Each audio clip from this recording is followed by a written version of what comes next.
Practice. Practice क्या है? एक काम को बार बार करना जब तक कि वो आने न लगे। ब्रूस ली कहते हैं हमें उस शख्स से डर नहीं लगता जो हजारों प्रैक्टिस किया हो, हमें उस शख्स से डर लगता है जो एक काम को बार बार हजारों बार किया हो। मतलब आप इतना बार कर दो, इतना बार कर दो उस प्रैक्टिस को कि जब तक वो आने ना लग जाए। पाब्लो पिकासो बहुत बड़ा पेंटर्स न्यूयॉर्क में एक दिन घूम रहे थे, तब एक लेडी देखी। लेडी ने कहा, you are the Pablo Picasso? Yes, I am Pablo Picasso, the greatest painters. Do you sketch drawing something for me? क्या आप कुछ मेरे लिए ड्राइंग कर सकते हैं? यस आई डू, मैं कर देता हूँ।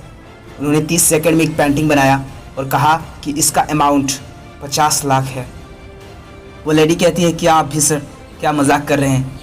वो बिलीव नहीं कर पा रहे थे, वो विश्वास नहीं कर पा रहे थे। लेकिन सच में जब वो पेंटिंग की दुकान में गया, वहाँ जाके उसका अमाउंट पता किया, तो सच में उस पेंटिंग का दाम, उस पेंटिंग का कीमत 50 लाख रुपया था।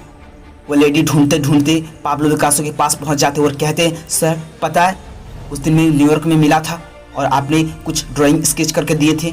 पाब्लो पिकासो कहते, यस मैं पहचान गया आपको। सच में सर मैं बिलीव नहीं कर पा रहे थे कि 30 सेकंड में ये पेंटिंग 50 लाख का कीमत होगा। लेकिन सच में इस पेंटिंग का कीमत 50 लाख रुपया है। कैसे कैसे 30 सेकंड में ये 50 लाख का पेंटिंग बनाते हैं, मुझे भी सीखना है। पाब्लो पिकासो कहते हैं, इस पेंटिंग को बनाने के लिए मुझे 30 साल तक प्रैक्टिस करना पड़ा, तब जाके ये पेंटिंग, ये 30 सेकंड का पेंटिंग 50 लाख का है। सच में कोई इंसान किसी काम को बार बार करे, बार बार प्रैक्टिस करे, तो सच बता रहा हूँ उस काम को निपुणता आ जाती है, उसमें महारत हासिल कर लेते हैं। मैं बताना चाहूँगा सर, ऑस्ट्रेलिया इंडिया का मैच हो रहा था जिसमें बैटिंग सचिन तेंदुलकर और बॉलर ब्रैड हॉग।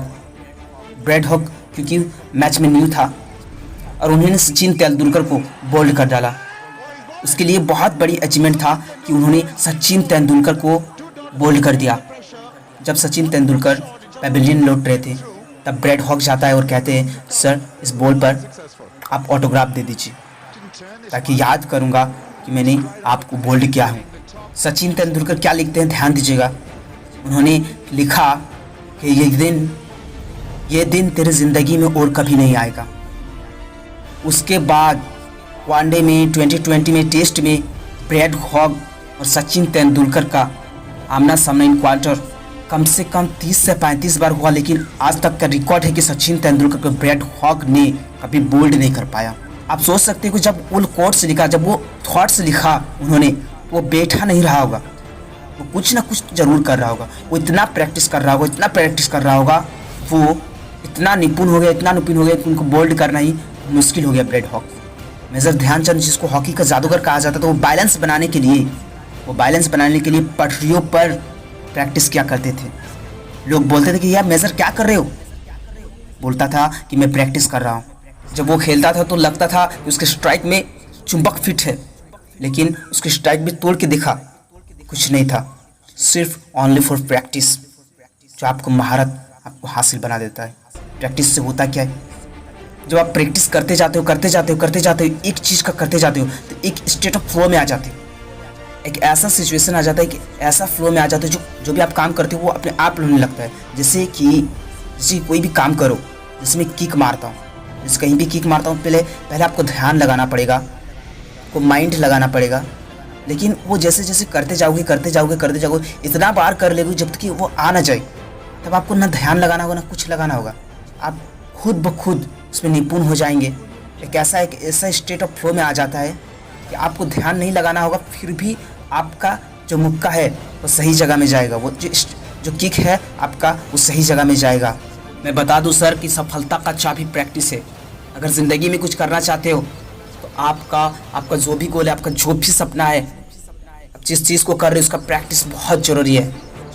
सोचो कि सचिन तेंदुलकर अगर प्रैक्टिस ना किया होता तो क्या क्रिकेट का भगवान बन पाता?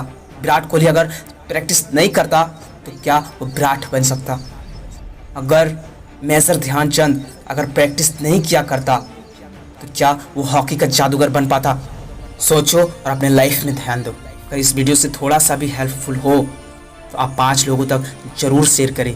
मैं इनामुल आपके सपनों को सपोर्ट करता हूँ। जय हिंद, जय भारत।